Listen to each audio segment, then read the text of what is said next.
Okay, we're gonna get started. Good afternoon, everyone. I would like to call to order the Town of Ulysses Comp Plan Steering Committee meeting. Today is January 28th, 2026. Our first order is roll call of our committee members. Carl Pankowski, Planning Board. No Planning Board. Roxanne Marino, Conservation Sustainability Advisory Council. Ty Basilius, Weaver, Committee Member. Liz Weatherby, Town Board.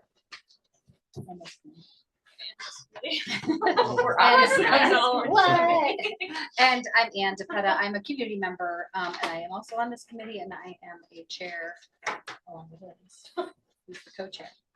And Niels and Kim. Yep, Neil Stegason, Town Planner. And Kim Moore, board member. Great. Okay. Did everyone get a chance to review the agenda? Yes. Do we have anything to discuss or any changes or amendments to the agenda? I'll make a motion to approve as written. Okay, all in favor? Aye. Okay. Okay, our first business order is the continuation of a public hearing on the draft comprehensive plan. So members of the public are given an opportunity to provide comments on the drafts. We ask that the public review the meeting guidelines at the back of the agenda. They should be. Agenda. Okay. Okay. So Okay. So you might have to share, or we can make more copies.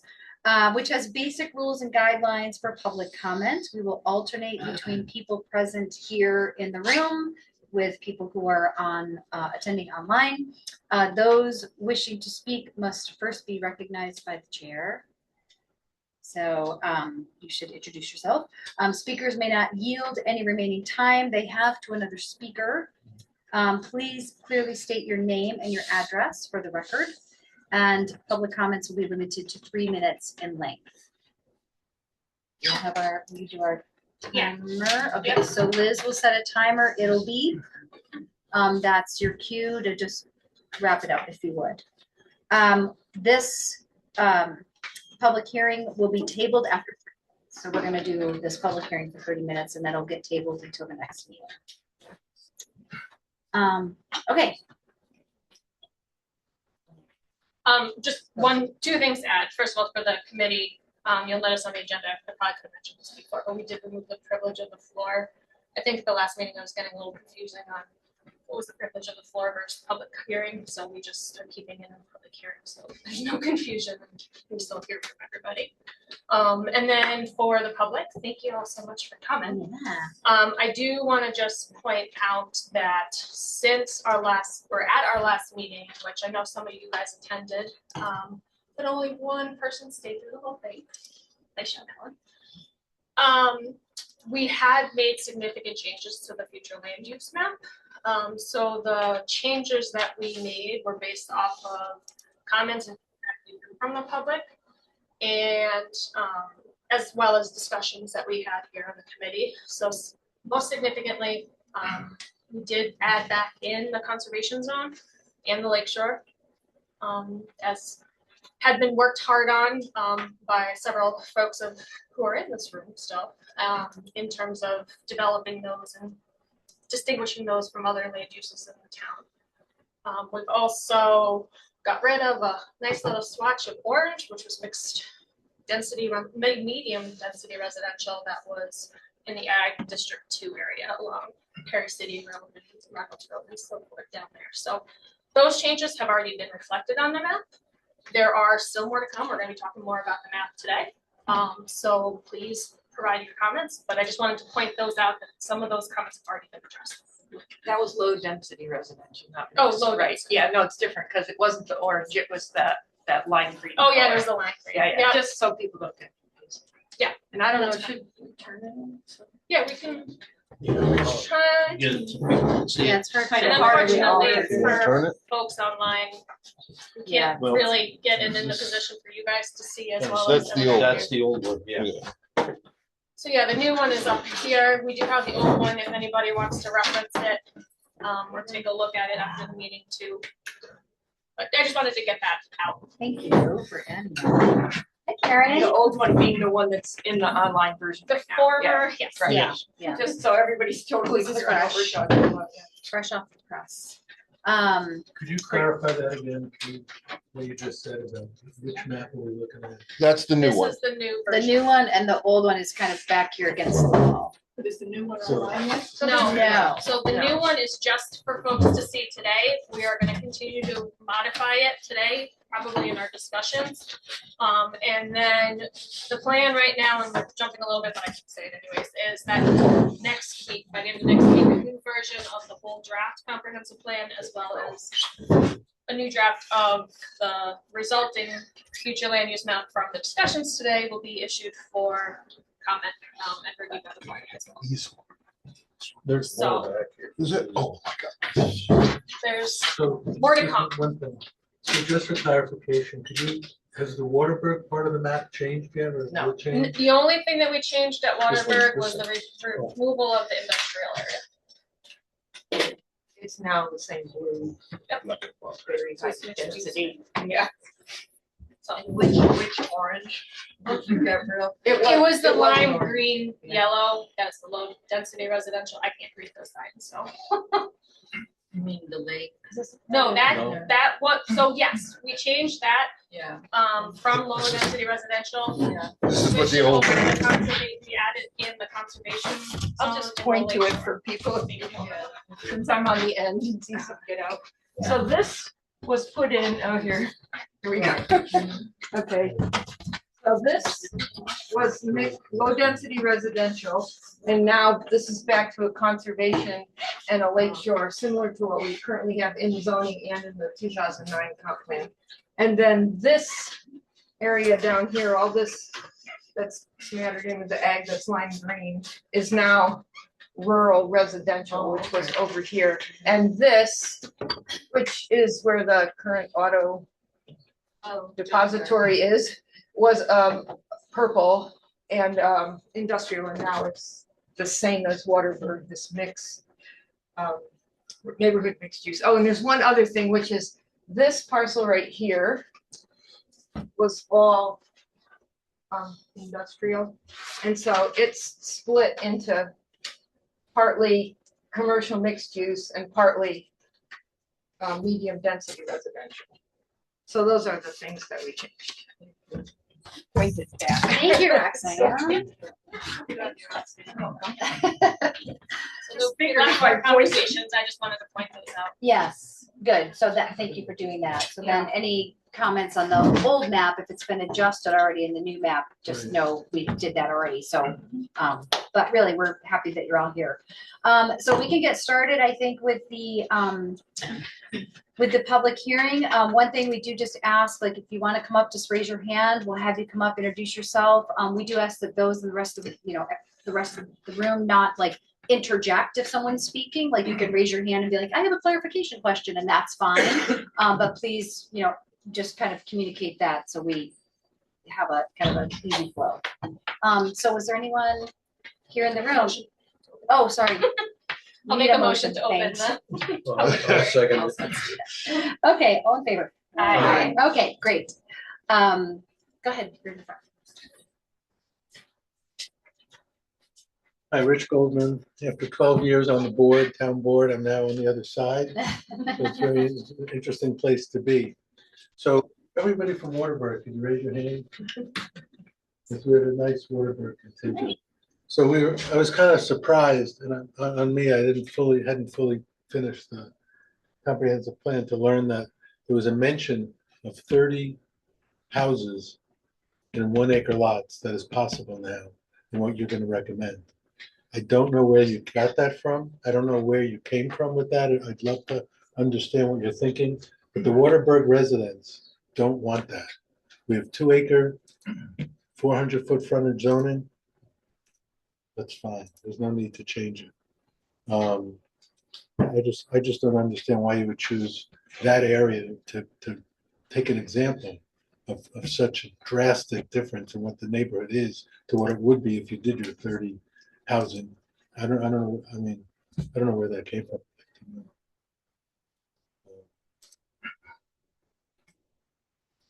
Yeah, I just think there has to be care given to the people who live in the spaces that you're talking about.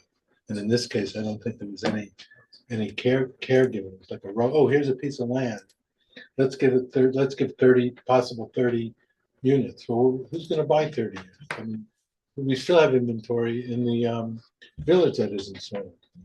So I don't know that it's really a thing that you have to develop more acreage around where we live. I mean, I don't see it. But, so that's until I have. No one else have anything to say? No, they can make it. Thank you. Thank you. Yes, go ahead, back here. Sorry, I don't know everybody's name. Thank you, and thank you for changing back some of the changes last time. I think those are great moves. I wanted to reiterate the point I made to you. I'm sorry, can you have your name? Oh, I'm for the sorry. record? Bob Howard, Reynolds Road in the town of Ulysses, 4124 Reynolds Road. I wanted to reiterate a point I made to you 2 weeks ago, which is that I strongly oppose changing a fairly large portion of the town from agricultural use to mixed density residential use, which is shown still on this map as this large orange swath. Most, if not all of that, is in the state and county approved agricultural map. And it seems to me, I don't know where this came from. I don't know if the committee has fully discussed it, but it seems to follow some thought of putting more water into that area and encouraging fairly dense development in that area. State policy is to discourage water, encourage districts into such agricultural areas. It would require review by Ag and Markets. As I shared with you last time, I've communicated with Ag and Markets about before. They say that only one of the water districts in our town has ever been reviewed by them. The others they consider as illegitimate already, which puts the town in some strange territory going forward. Water over there they do not recognize. So I ask that you really carefully consider that. Beyond the water issue, I don't think water should expand into that area. Beyond that, there's the issue of what you do with sewage, and I know you had some discussion last time. At one point, it was stated that you could have up to 30 homes per acre on septic tanks. That's just totally wrong. I sent you some information earlier today, which I'd like to have on the record. The county health department regulates septic tanks for areas which are not on water districts. You can have at most one house, one septic tank per acre. That's per usable acre. So it does not include right-of-ways, wetlands, intermittent streams, et cetera, et cetera. It's for that reason that the town for most of the last 25 years has had a 2-acre zoning in Waterburg and elsewhere in that area. You don't want to be in a position where you encourage people to buy 1-acre lots only to discover that they can't, with the county health, put in a septic tank because of the right-of-way and the intermittent stream they didn't realize. So the town's been protected. It's had 2-acre zones. I'm suggesting you stick with that. If water were to go into there, then the county says you can have 2 homes per usable acre, but still that's nowhere near the density that you were talking about before. If you don't want to have septic tanks, sewage is the way to go. And there are 2 possible sewer systems we in the town could tie into. One would be in the village of Trumansburg, the other's the town of Ithaca, but they're limited areas. For Ithaca, there's really only down there in that area that you could possibly tie in. And for Trumansburg, it's up there. It's nowhere near this orange zone. And to do an expansion of that sort, I don't think would be approved.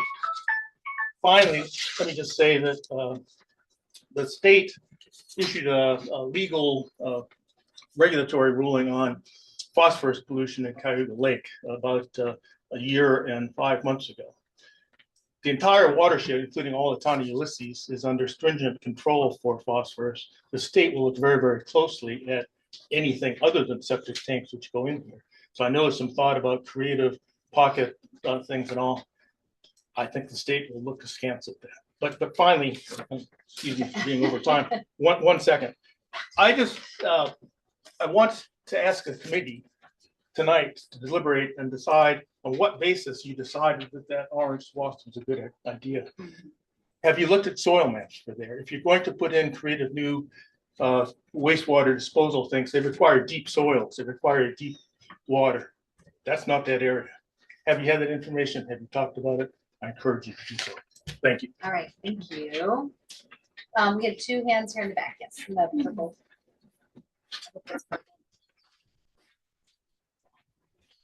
Oh, what, did we have someone online? Okay, I'm sorry. Oh, okay. After. Okay. Oh, no. Okay, hello. I'm Susan Ritter. I live at 1194 Craft Road. I submitted comments to the committee for your meeting this past November. And as I said at that meeting, that I feel that the comprehensive plan is one of the most important land use actions that a municipality can undertake because it sets the vision for all of the land use initiatives going forward. And of all the recommendations in the plan, this future land use plan and map is easily the most significant element. While we all recognize it is not zoning, we do know that the future land use plan informs zoning, and municipalities use their comprehensive plans and the public process that went into them to justify their zoning initiatives. So it is very important. I appreciated that the committee made those several changes to the future land use plan at the January 14th meeting based on public input.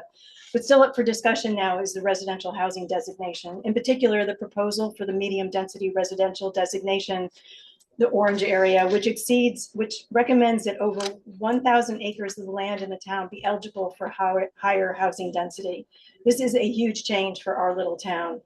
So I've been trying to understand the justification for this. I've reviewed past committee meetings, and unless I've missed something, it appears that this plan was just handed out to all of you committee members, all of whom I'm sure have very busy lives. And never was there a meeting where I saw a professional staff person pointing to areas of the map, comparing it to the current zoning and providing an explanation and rationale for why and where these significant changes are being recommended. Seemingly it was leaving it up to all of you to figure it out for yourselves. This seems unusual to me. This is our town, and the hired consultant should be advocating for what you, the committee members, and we, the residents, envision over the next 20 years, and I'm unsure that this proposal has done this. Based on the description provided in the plan for the medium density residential designation, the town could extend water service to all of these lands and then presumably follow up with rezoning to allow dense housing developments up to 8 units per acre. Even with a lower density, a full build out of this orange area on the map over 1,000 acres hypothetically could yield over 1,000 new residential units. Is this what we want? As a reference, in the last 20 years, less than 200 building permits for new housing have been issued for throughout the entire town. Town of Ulysses has not historically been a substantial housing contributor to the greater Ithaca community, and we should be interested in maintaining that. The major employers and economic engines for the county are not here in Ulysses. Instead, they can be found in the city and town of Ithaca, parts of Dryden and parts of Lansing. Areas with existing municipal water and sewer, substantial bus services, and other services making them more attractive and capable of handling future high-density housing. There seems to be no imperative to alter the unique and wonderful character that Ulysses holds for our residents, and the risk of making the changes that are proposed outlined are substantial. Going back and examining the 2009 comprehensive plan and building off it in deciding where density should occur, instead of this current approach that appears to reinvent the wheel, would be more in line with the community's needs and provide a much more realistic vision for 20 years, for a 20-year plan for the town of Ulysses. You are all in the driver's seat now, and your questions and comments should be welcome during these meetings, and you should all feel comfortable and satisfied with this plan when the time comes to vote on it, and proud to have your names on this document. Thank you. Perfect. I just want to check if we have any online because I forgot from last time. Is there anyone online who would like to comment? Anything in chat? Okay. You can raise your hand. Hello, or... can you hear me? Okay, sure. Go ahead, Rudy. Oh, yeah. Yeah, sorry. I just had a question about my particular property. I'm looking at this, and can you hear me? Yep, just if you could introduce yourself and let us know where Oh, you live. sorry. My name is Rudy Nunez. I have a business at 1607A Trumansburg Road, Howell Studios. Thank you. Yeah, and I've been there about 15 years. I was, as far as I know, I have industrial zoning, and I'm just wondering if this map represents a change to that. Because I don't see it as industrial here on the map, on your new map. answer it later. Okay, so we will note that question, Rudy, and we'll answer it later when we get into our conversation. Okay, yeah, for the record, I don't want to lose my industrial zoning. Okay, so, okay, and could you remind me the name of the? Howell Studios, HOWL. It's right next to Richard. 1607A. All right, anything else, Rudy? That's all. Okay, Thank you. Back here in the red.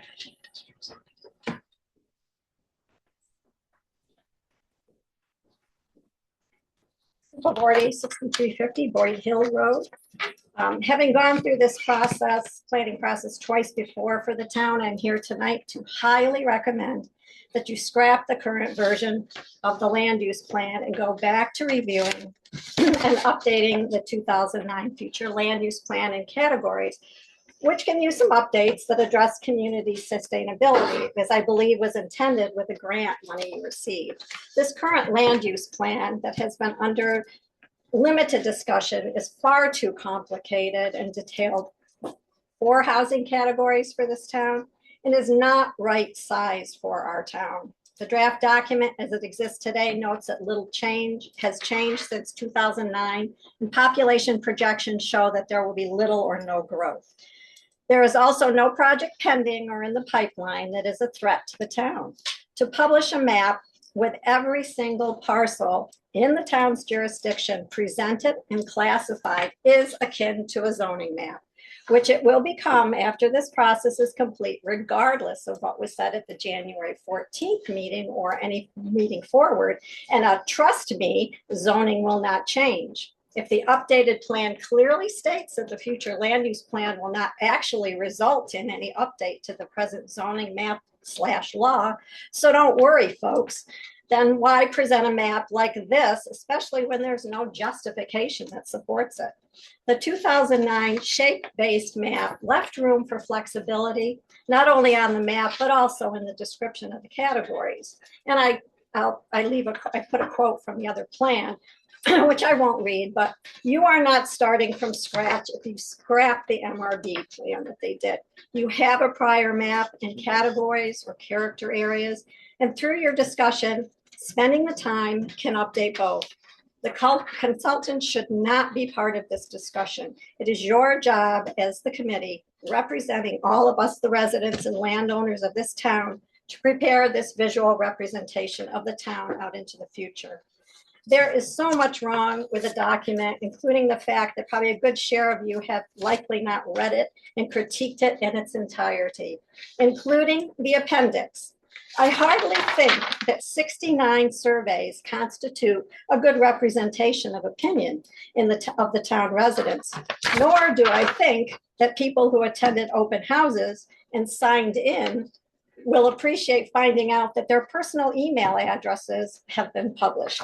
Two huge red flags already. Final advice, slow down, suspend the consultants for a few months and take the time necessary to clean up this process. Anyone online? We check back online first. It's supposed to alternate.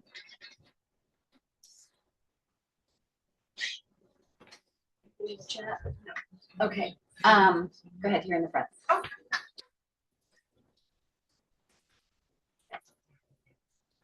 Hi, I'm Jess Seaver.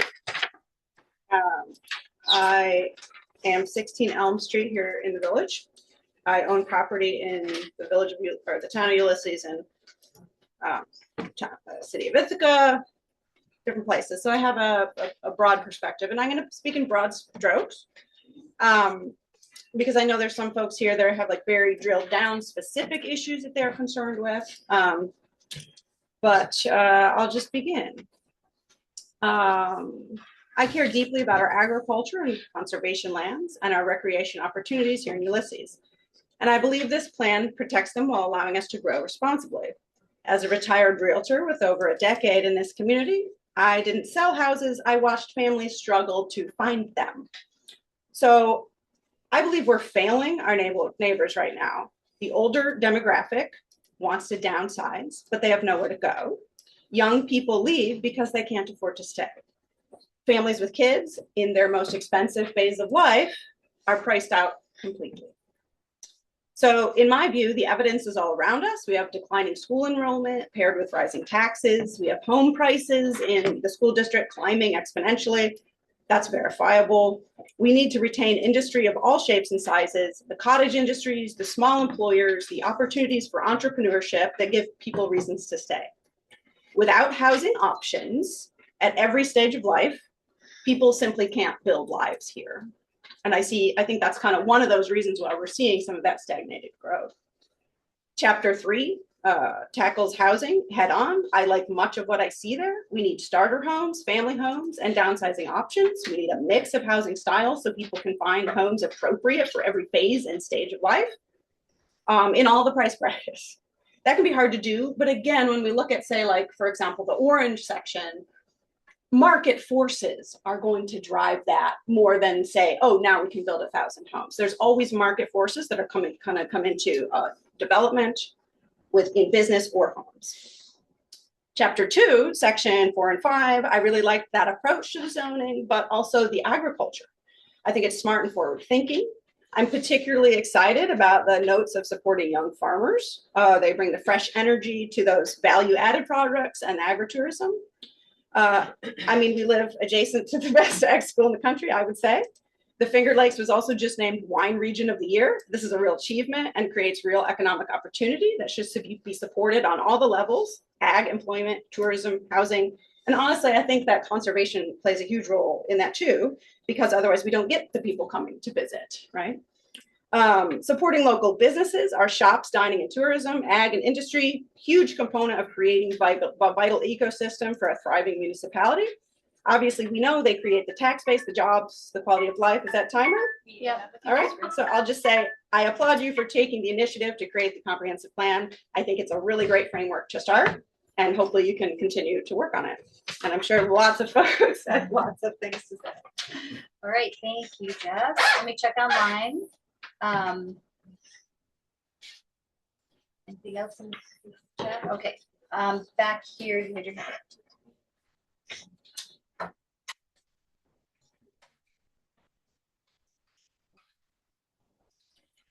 Evening. Sarah Adams, 4 Falls Street, Chelmsford.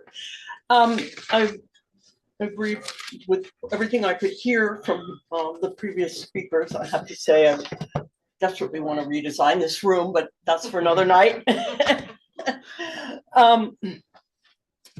I struggle to understand the extent of the orange areas on the current land use map. And I've been trying to sort of figure out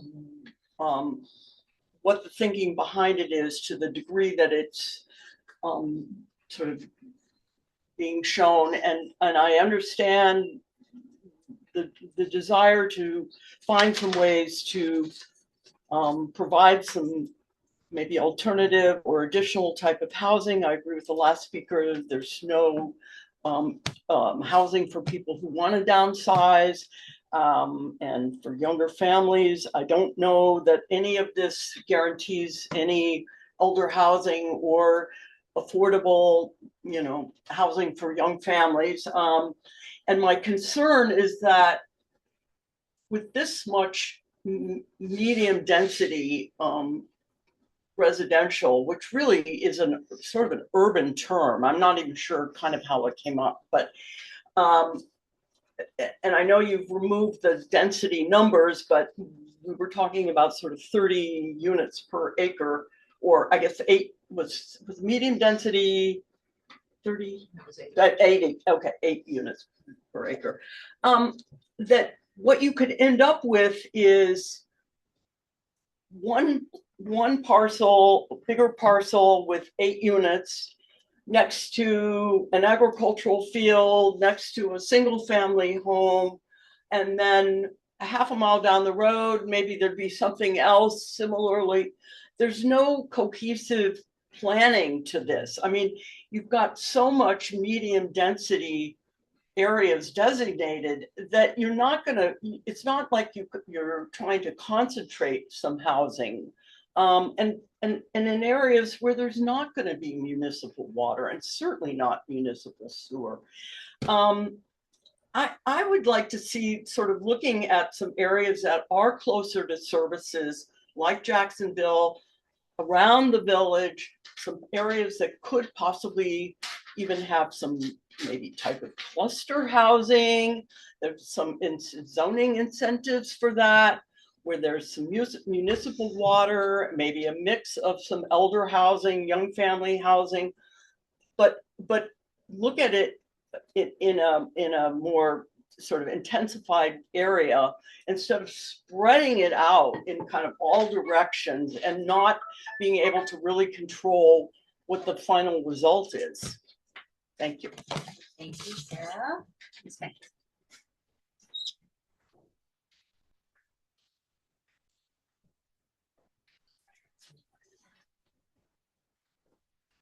Good evening. My name is Lou LaCarey. I live with my wife Christy at 4445 Waterford Road. I was very surprised to see just a few minutes ago in the 2009 report, our home being featured on the front page.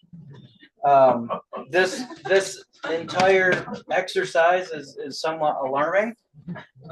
If you look at the blue shaded area here, it's made up of 19 residences, which we have the names. We know all of the people on the list. I would be shocked if any one of them was okay with the idea of putting any sort of housing in this area. The reason that our home was featured on the front of this is because of the historic nature of it. It was built in 1834. Not only, well, let me take a step back. This was the original post office in the area before Trumansburg was a town, before Cornell was a university, before the Civil War. Not only is the post office still standing, but the general store that's with it. Those two structures were adjoined, and then they became our home years later. Not only is this structure here, but the Waterberg Church is across the street. The one-room schoolhouse is up the road.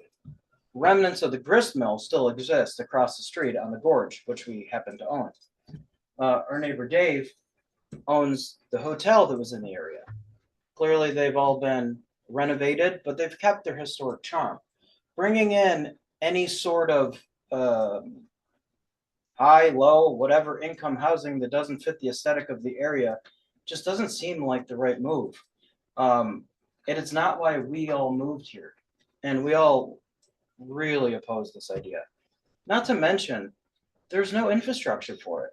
Keep in mind, Waterberg Road, just a number of years ago, had a one-lane bridge. We couldn't even get snow removal equipment across it. There's not a single sewer. There's not a single municipal water line. There's no infrastructure for this whatsoever. So again, we're in opposition to this. Put the housing development in Jacksonville on the moon. We don't care, just not there. Thank you for your time. Thank you. Anyone else? Yes. I'm Shirley Brown. I live at 5664 Pine Ridge Road. I think what I've heard from the various people here, I agree with parts of what she said. I agree with and parts of what she said I don't agree with. But the thing that really strikes me is, so this is done every 15 years. Is my understanding is this plan is done every 15 years. So in 15 years' time, this is going to be done again. So does that mean that you're planning on having all of this orange land, this stuff that's made orange, turn into medium density housing in a 15-year period of time? Like, is that really the thinking? Is that let's have medium density housing in all of those places over the next 15 years? And I don't think that that's what people are thinking. I think it's kind of, and it kind of goes in line with what some of the other people, what someone else said too, is it just doesn't feel like it's thought through. It feels like it's throw it at the map and we could do it here, we could do it. That's what it feels like. I don't know if that's actually what happened, but when I look at that and I think 15 years time, so I'm 64, 15 years, I'll be Yeah, I don't want to be that old. That's how old I'm gonna be in 15 years time. But is that what my neighborhood's gonna look like? In 15 years time, it's gonna be medium density everywhere I look from, I'm right here.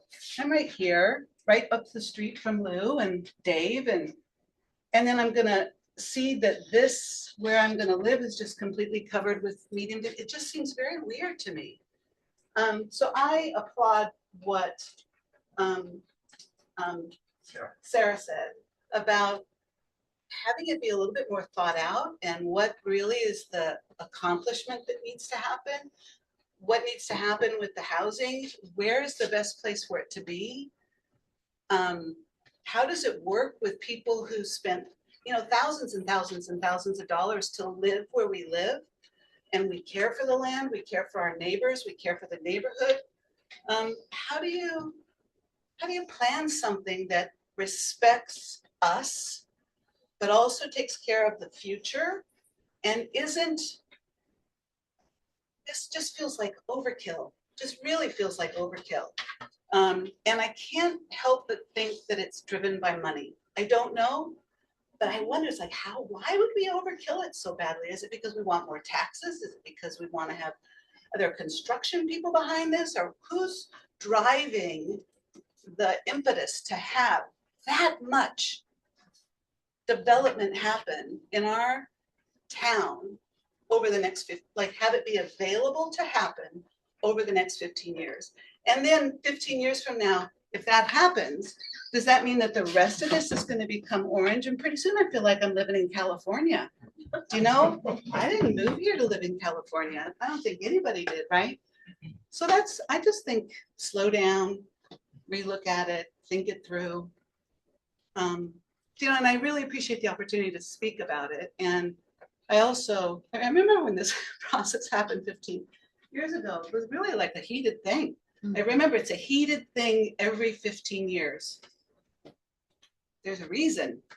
It's people love their houses and they love their community, and there's got to be a way. There's got to be a way to have it work, right? We have one in the back, and then we'll come back to you, Rich.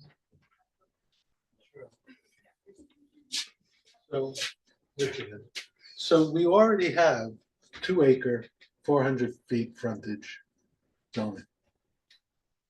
To have that to 1 acre with potential of multiple 8 units, it makes no sense. People aren't rushing to buy the land there to build houses.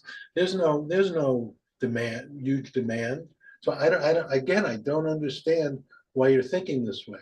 So I'd like to read about your thinking once you've talked about this later. But there's just no need. If there was a need, I'd be okay. But there's not. It's made up.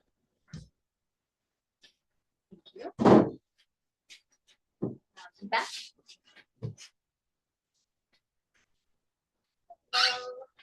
My name's Christy LaCarrie. I'm of the Waterberg contingency. I'm a runner. I like trail running. I love Taganic. I love the Black Diamond Trail.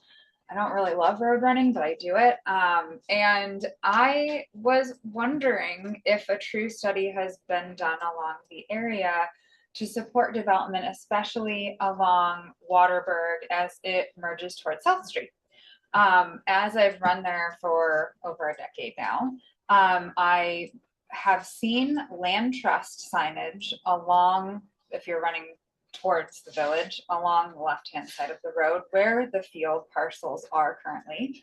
For me, giving me the assumption that land trust ownership would dedicate this as potentially untouchable land, wetland, but it is all designated orange right now. And I think given the opportunity to do some environmental studies, it could potentially completely wipe out all of Waterberg for medium density, as well as our neighborhood mixed use area along the creek.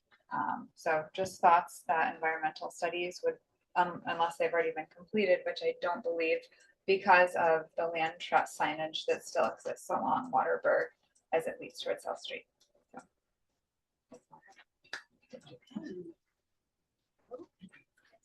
Let me just quickly. Okay. Town, 4332 South Street Extension.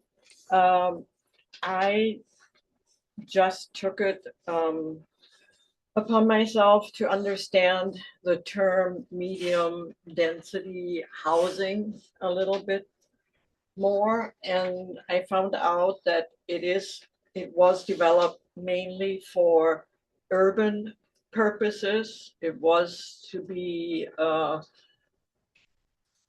done by doing infill or vacant lots near main streets. And then people thought about it. So how can we apply this to rural context? And again, the idea behind it is really to curb sprawl. And when I first came here, that was my first thought. When I saw all this looked to me just like a suburb, and everybody tries to get rid of suburbs. And so the idea behind medium density housing is not just that it's duplexes or townhouses or medium, apartment buildings, but it is that it is near something that already exists. Like the old plan that Sue was referring to was very interested in creating these nodes where which help mitigate, as it's put in this little thing here that I read, the need for extensive new infrastructure. And it was, I think, medium density housing. I read a whole 224 booklet that a little town in Australia published. It is all about community. It wants to be like condensed. It doesn't want to be all over the place. It also would like to have employment, shops, and public transportation. And this, to me, is just suburb. It's going back in time. And I also would like to know who would want to live there in the middle of nowhere with nothing. And who would like to, well, it is. I mean, I live on South Street and I can still easily bike and walk to town, but this is, a bit far away. So, but yeah, it's, I believe in the concept of the previous plan. Thank you. Okay. We're probably pushing our 30 minutes. I want to just respect the room though. I appreciate everybody's comments. Nancy? I guess maybe show of hands, who else wants to talk? Yeah, how many were? 2 more? Yeah. Well, Nancy was, yeah. Yeah. We might not be able to get you back up again. We'll see how the timing is. Yeah, thank you, Nancy. I'm Nancy Zahler. I live at 3480 Agard Road, and I am active with the Jacksonville Community Association. So I'm sort of wearing that hat, but also a personal hat at the same time. I actually wanted to commend the committee for including Jacksonville in the placemaking map, which I still don't quite get, but the commitment to continue developing a special area plan for Jacksonville is important to our community, and I'm glad to see it in there. So thank you. And at some point that might be revealed what that means. Regarding housing, I appreciate Waterberg wanting to have everybody live in Jacksonville. And that's fine. We're already designated as a hub for more density. But I think it's important for people on the committee as well as the consultants to know there is hardly any available land in the hamlet that can be developed. When Rich Goldman and I were on the town board, we actually approached Ithaca Neighborhood Housing about building some townhouses sort of right in the center of the hamlet. And we're told that great idea, not enough land was available I mean, I still will continue to talk with them about whether and how, but there is farmland that would be perfect, but it's not available. The owners are not interested in selling it or making it available. So again, it's a concept that I think there's some openness to. I personally, the community association has not taken a position on this. I personally believe that the housing options that are more clearly described in this plan are valuable. Duplexes, even triplexes, or townhomes. I see that what was not included in the town zoning, last time we updated it, there's not language in this plan for condos. That might be an option to think about. The last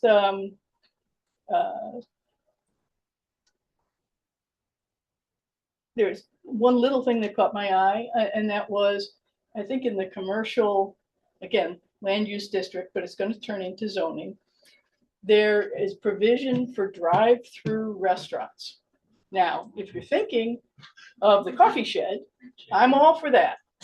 I like the language that says you're supporting local businesses. I think it would be really helpful for the future of this town if you don't want to be, a suburb with strip development, to put language in that drive-throughs for local businesses can and should be supported, but not franchises. And I know there's some legality, but I know there are communities that don't allow big boxes and franchises. And given the volatile discussion over Dollar General, you may want to think about whether and how there's a way to say that the character of our community is not that. That's, again, personal. And the last one is, and I know you can't answer questions during a public hearing. I learned something in 8 years. And but I'll pose the question. I know there was a lot of discussion at your previous meeting about Cuga Compost and P&S Excavating and what their designation would be. I'm friends with the Proctors who own and run those businesses. My question is, if their designation changes, will there be language, and maybe it's not in the plan, but it's for the town board, about grandfathering businesses or uses? So that's a question to consider. But that's about all I have. And thank you very much. Thank you, Nancy. We were gonna do two more, right? No, sorry, I am pointing, yes, black. Sorry. Thank you. Marina Howarth, 4124 Reynolds Road. I just wanted to start by saying thank you for having this today with public hearing and everything. I grew up in Trumansburg. I grew up on Reynolds Road, and in the time that I've lived there, we have had 5 new houses on that road. And I remember every house was a shock for me. Oh wow, there's a new neighbor. Who's this? We've gotten to know those neighbors. We love those neighbors. I think having more and more neighbors appearing and townhomes and things. Okay, I know it's not going to happen on Reynolds Road, but this medium density housing is just not for our area. I have friends that live in almost every one of these orange zones. I can guarantee they don't want that. I know people that live here that are young people that have moved back. I know young people that go to Cornell that live here. They all want to be along 96 or in downtown Trumansburg. Everyone else is living with their families, or they've moved here because they want a smaller place to live, a house in the country with agriculture around them with just a few neighbors. So thank you for hearing me out. Please consider that when you're looking at this. Thank you. Yes. This might be our last. Yeah, this will be last. I just wanted to follow up because I echo what everybody else has said about these. Could you remind me For your name? Super Board 6350 Boyd Hill Road. I want to point out these 2 parcels. This is my neighborhood, so it's Indian Fort Road, those 2 big parcels. That's 170 acres of agriculture. You're saying should go to medium density housing. I also want to read this, and I really want to read this for the people that are here too. This geographic patterns under the medium density residential says often developed as part of a common plan of development when land use density intensifying over time. Residents are in walkable proximity and connected with local streets. Just exactly where is somebody in Indian Fort Road going to walk to for any services? I mapped it. It's 3.7 miles to SureSave, 3.4 miles to the post office. In Waterburg, you'd be 2 miles away. So just exactly where is anybody going to walk to in that area? And it would intensify. And then also, town roads do not have shoulders. And I appreciate the person who talked about running. There are no shoulders on town roads. So how are they going to walk someplace safely from Indian Fort Road or Waterburg Road or even Cold Springs Road that is west of Halseyville Road? So be thinking about all this stuff. Thank you. All right. Yeah, are we okay with that? I know we're supposed to limit to 30, but I want to make sure we I do just everyone. want to say to Shirley Brown, I want to ask whether you actually identified which of the properties are indeed under trust with the Finger Lakes Land Trust, and whether that's indicated on the map, because they can't be orange. They can't be orange if they're under the Finger Lakes Land Trust and they've got the right for the development. It's been sold to them and they manage it. So I think that's missing from your map. Okay, great. Thank you. I think we have to move on. I really appreciate, I know this whole committee really appreciates you guys all here. And it's really great to have everyone here. So thank you for being here. I think we need a motion to table the public hearing until our next meeting. Yeah, I'll make that. Second, all in favor? Aye. All right. When will that be? Do you know when that will be? When's our next? 2 Second weeks from now. Wednesday in February. The 11th. Thank you.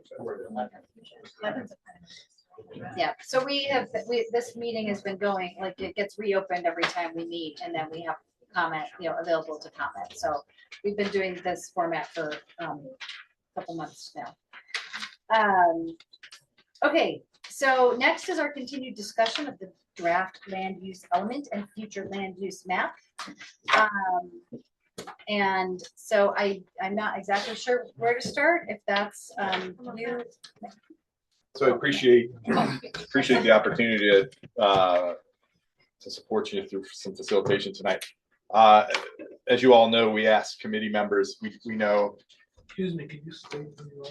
Oh, I'm sorry, Matt Horn with MRB Group, supporting plan development. I wanted to thank the committee members who submitted comments. We did ask, we're trying to prioritize and make sure everybody gets airtime in this conversation. So what we asked was for each committee member who had remaining concerns to provide up to 5 comments, because these comments are a little bit dense and they do require some deep discussion. So the likelihood of us getting to 5 times 9 was low, but thankfully we don't have 45 comments to go through tonight. So we did receive comments from 4 folks from this committee, and what I'd like to do is move, take a comment from one individual, let that person kind of explain where they're coming from, and then resolve that as we did at the last meeting, and move to another individual's comment. Carl, you provided some feedback and you asked for some exhibits, and so I want to make sure that, and I agree with whoever said they are going to radically redesign this room, because we're in a pickle in terms of having a great spot for the committee to see everything and the public to see everything. So we're going to err on the side of the committee for this part of the discussion, but all of this will be available for the public to review following the meeting. So Carl put together some exhibits, and I'm not going to, Carl's a far better planner than I am, so I'm not going to try and summarize what Carl has developed, but Probably bringing it over here. I think I can just hand it over. And I'll just, I think that's probably I can explain from there and have everything available for it. What I did on here is I used the 2025 tax maps, so I knew exactly where everything is in the town. All these little green year numbers, that's when the house was built on there. So from 2001 through 2025, there's about 200 either new houses, or they tore down an old house and replaced it, or it was a big enough renovation that the county deemed it in the tax purposes as a new build.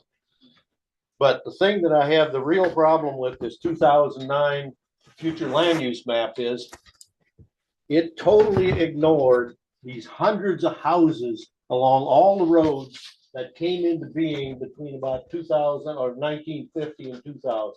I have gone through the entire town and figured out the year that every one of these houses was built by the tax maps. And the bulk of that came between 1950 and 2000. But this map totally ignored everything that was out there, totally ignored the new water district that had just been run up through the town. Water District 3 was put in 2003. It completely ignored every bit of that infrastructure. The chances of plowing over all those hundreds of houses that came in the 50 years before that and turning it back to ag doesn't exist. What we're looking for, I think, I'm brand new to the town. I got here 3 years ago. I'm a gypsy that I've been all over the US. So I have no connection, long-term connection, anything else. When I die, nobody will ever know I existed. You'll probably be happy. Anyway, beyond that point, is what we need to try and do, and what's actually happening, is infill of the areas that have already been converted. There are several big farming organizations that have bought up a lot of the land. They own about 1/3 of the actual farmland in the town between 5 farm groups. That farmland is going to stay there. In the last couple of years, they have plowed in miles of drainage tile in there. They wouldn't go to that expense if they had any clue that they were going to turn that farmland over to let it be developed. I think what we're, a lot of reaction, a lot of everything else, something for infill, like the Jackson townhomes. They put 5 duplex townhomes on 11 acres of ground up there above Jacksonville alongside of 96. They're rental townhomes. I don't know what they rent for or anything else like that. They were done in 2003. There are a few on the end of Mayo Road, on the end of Brook Road. There is a 4-unit apartment on the end of each one of them. I discovered there's another 4-unit apartment along 227. I think it's infill like that that we really need. The problem is with the zoning that had to agree with this mess did not allow for duplexes, triplexes, small developments like that to fill this in. I don't see anywhere in this town that we would ever want a huge complex of apartments like going in alongside of 13 in downtown Ithaca, with hundreds of apartments. But I've been certainly hearing all the time, we need a version of housing that's at land level for senior citizens to live in, and that sort of stuff. The town of Lansing, I do have, volunteer work. And so one of my patients was up there in the hill above Trip Hammer Road, and they have a number of single-story houses built side by side, and there's 6 in a cluster like that. And they are there for senior citizens to rent. So a senior citizen like me, I'm 75, it's very useful to be able to walk, have all your services on the same level in the house, not have to climb up a flight of steps to get there, or to try and go to bed or use the bathroom and that kind of stuff. And so I think what we need to do, and this orange that everybody seems to violently react to, is to allow us to modify the zoning enough to allow duplexes and triplexes and small combinations like that to infill in areas. There's a lot of 5 to 10 acre pieces of ground that are single family houses. And I think given the opportunity, we'll get some of those to turn over to be small groups of homes on that 5 to 10 acres of ground that meet the sewage system. I don't see the town or anywhere else coming up with the money to put in sewer systems. We already have water up 96, all the way up 96, comes out Cold Springs Road. That's the bulk of where this stuff is laying along. It's following along that. So that's really my pitch behind this. But I've taken the time to go through and look at where the actual development has occurred, and the fact that in 2009, they totally ignored every bit of infrastructure that was here. I'm not sure what drove that. It's history. We're going to attempt to go forward from there and hopefully come up with something that's more functional to allow the low level of development we need for infill to go ahead and meet some of the housing requirements we're looking for. And the farmland, most of it that's there is pretty tightly locked down with either big owners and that sort of stuff. There has been almost no conversion from farmland to houses. I've discovered maybe a dozen houses that were farmland that were converted to house in the last 15 to 20 years. But the bulk of it was done in the 1950 to 2000. Thank you. So, Are they allowed to do that? I guess we have to deliberate, so I think, I don't know how do questions come in from this court, is it to ask it via you can email? submit it in email to Niels, who has whose emails on the website, or to the supervisor or to committee members. All the committee members, or at least the chair's information on the website as well. Okay, so please do make note and submit. Can I just, before we move on, just acknowledge that we have two more committee members that are here. If you want to just say you're here, and also Diane, I'm sorry I didn't say this earlier, but Caitlin Olson, town supervisor. thank you. Diane, do you want to tell us who you are? Yep, Diane Cohen, committee member. Thank you. Thank you. Okay, sorry. Okay, so discussion on Carl's presentation or questions? I guess just for, I know, but maybe not everybody. On that map, do you mind if we mark that map up? Mark it? No, please do. Yeah. Carl, Either could one. you actually, so can you mark up where the water lines are, existing water districts are? Just so we can see that in relation to where we're proposing some of the higher. I think how much water infrastructure actually exists in the town was frankly a surprise to me. We have quite a number of who happen to be on village owned lines. Comes up here. The line that was originally the well out in the Indian Fort neighborhood. That used to be the distribution line that led into the village. That water is now flowing Cold east Springs. to west. It used to flow west to east. Springs. And there are to dozens and Berlin. dozens of homes that have been on that line for Comes several down Jackson. we also have some of the service users that are connected to the Goes village's out water Cold source, Grove. located, that comes I out think of it's just Wilmington about Martin, there. And Swamp College goes out There's a service users to there. about There's a here. distribution line that runs down Falls Road. Sorry, excuse me, Caitlin. Sorry, the mic is picking up Carl talking, so it can't hear what you're saying. Go ahead. There's a distribution line that runs down Falls Road that comes up through Gannett State Park that runs down Falls Road. The village would be amenable to allowing folks to attach to that. So I think there's, and that's in addition to Water District 3 that dates to the 2003 period, as well as water infrastructure that's newer than the distribution line from Indian Fort that dates the original Cars construction in the 1980s. So there's actually a lot of water running underground in public water lines, and a lot of that is marked, is basically, as Carl goes through that, a lot of that's indicated in orange because it is hard to run new lines. It's very expensive to run new lines. The best bet in some cases is to tap into existing lines or replace existing lines as the infrastructure material becomes available. So I just wanted to recognize that that's, as Carl's putting it in there, that is effectively indicated a lot in the orange section. All right. I'll do it both and get up front so everybody can see on this. Okay. Water District 4 is a little stubby one, comes up Dubois for about 3 or 4 houses. It comes out of the town of Ithaca. Water District 3 comes up 96 all the way as far as Cold Springs Road, goes across Cold Springs as far as Durley.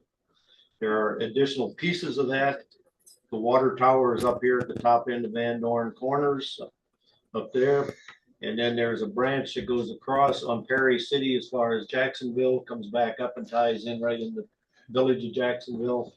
I think I missed a piece here. There's a piece, I think, goes up Jacksonville Yes. as far It goes as the down end of Cold Springs.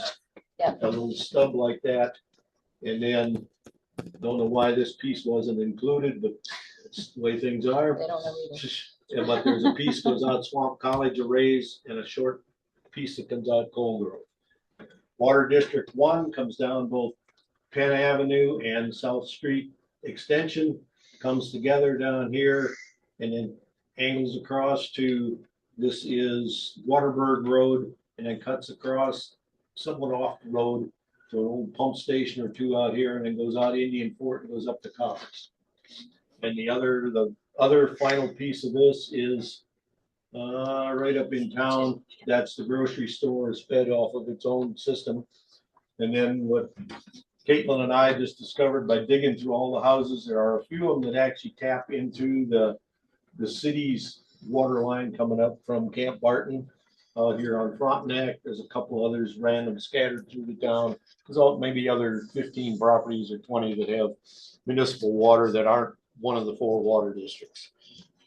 Carl's a walking Great. GIS. Yeah. That's why I asked you to look it up. I wasn't gonna try. So I think Roxanne and Caitlin both had questions or issues that align with this discussion. So Roxanne, you had requested a discussion around justification for the medium density residential, and that's kind of where Carl was just digging at. But if you have other questions on that, we should dig at it now. No, I do. And I also just want to say that what is called Water District 1 is not, and the New York State Ag and Markets does not recognize that as a water district. And it goes out all along water line, or agriculture. And so if we're going to develop in there, I think it's very likely that Ag and Markets is going to have something to say about that, just because it exists but was never, it's not in their records as ever being approved as a water district that goes through agricultural land. So that may exist, but that doesn't mean to me that we should have that mass of medium residents at that density. And it was conceived as up to 8 per acre. And I know we decided to take the actual numbers out, but that was the concept. That's the thinking, walkability, all these other things. As someone else said, it's a huge a potential eventual upzone, 1,000 acres. And do we need that? And so my issues with that, the justification, the issues I wanted to bring up was that there's a lot of contradictions in this plan with regard to the expansiveness of that and the need for housing and the competition for agriculture. I just want to point out that housing objective 1.1 says to meet current and projected regional housing needs of all groups. And then policy 1.11 and 0.2 are to conduct research and make recommendations on strategies for housing. And but the only demographic, and people have asked about this, where are the studies? Have they been done? No, they have not. The only demographic information that we have in this plan is a few sentences in the beginning that says that there's no significant projected growth in the next 5 years, page 16. The number of households is expected to remain relatively stable or increase slightly. And you can even look at the back trajectory. It has not increased that much. So I feel like, given the current data that we have, which we haven't done the study, doesn't support large projected growth, and that we're planning to do these studies, since we didn't do any growth scenario analyses as part of the comp plan update process, it was sort of written in as we looked at scenarios 1, 2, XXXXXX in an early draft. And then when some of us asked, what were those? Did we miss those meetings? It was just said that, well, we ran out of time and we didn't do that. So I guess that's part of what we're thinking about doing with the housing studies as one of our objectives. I think it would be prudent and make sense to reduce the amount of orange MDR there to areas for now, for this plan, that are likely in the nearer term to best meet the geographic patterns desired that are written up in this, which are residents are in a walkable proximity and connected to local streets. And then it says particular focus on nodes along Route 96. And so there's part of the orange that is along Route 96. And we should focus on areas that have reasonable access to public transportation. There's no reasonable access to public transportation all the way out along Waterberg and to 227. And there's no demonstrated need even projected in anything that we have in this plan up until then. But after we have updated demographic projections and studies also on what sort of density developments are feasible for our town and proper scaled, and feasible regarding shared septic and sewers. There's all these ideas out there in water, what's around the land areas that are there. Some are wetlands, some are near streams, some are natural areas, some are natural focus areas, Tompkins County lists. There's a lot of things there. Once we look at all that, we do those studies, and then we have some realistic sense of projected costs and possible financing that makes sense in particular areas, because to get financing for fixing the water or for doing these kind of combined septic things from the state, you have to meet a bunch of different criteria. So we could look at all of those. And then when we have that, we can amend the comprehensive plan map to increase the amount of medium density residential to somewhere that makes sense. And I just feel like this is a much more prudent approach, so we don't get potential zoning changes that might be made in the meantime out ahead of the feasibility for the intended type of housing. And then we could end up with many more small lot road frontage. As Rich said, right now we have 2 acre, 400 foot and zoning. It would be much smaller than that for this medium density. So we could end up with that pasted against agricultural land, which a lot of that is, which puts active, and a lot of it is active agriculture, or a decent chunk of it, and that causes conflicts for farmers, which we heard about in the farmer focus group, and I have the notes on where those pages are too, but I won't go into that right now. And it also causes public potential health concerns because you're backing agriculture and high density residential right up against each other. And ag and markets in their law, in all the things that they write, discourages that highly. So creating conflict between agriculture and residential. So I think it needs to be a lot better sorted out. And also with regard to agriculture in the medium density residential, they're a clearly an integral component of this housing. That's why clearly the lines were drawn there when Carl puts those in. We can just expand crazily that, even though some of those are pretty large lots and still in active agriculture, which the survey says that this town still very much cares about. So we should at least be thinking about it. And at the medium density scale, including missing middle housing currently served or anticipated to be served by public water and or sewer. So that is the target rationale we have in here for that orange. But the ag focus group, mirrors what was said in the larger community survey and in many other comments, that there's potential interest in developing water districts and surface where it makes sense to prevent them from being in areas that could threaten farmland. So finding balance is key. That was part of the ag focus group. I was at that meeting. So I just think designating all of the area out west of end of Cold Springs or down Waterberg along much of 227 takes a lot of land out of agriculture that is currently in a Tompkins County ag district. So I really would like to see a lot of that removed, that we think about something that for the next 5 years, or when we're going to review this, or even sooner if we get all these studies and demographics that actually support what we need, we can add more in. But to open that out, if we change the zoning, to have it all be a similar area to be considered, I just think risks, as people have said, a lot of sprawl, not achieving what we want with these densities.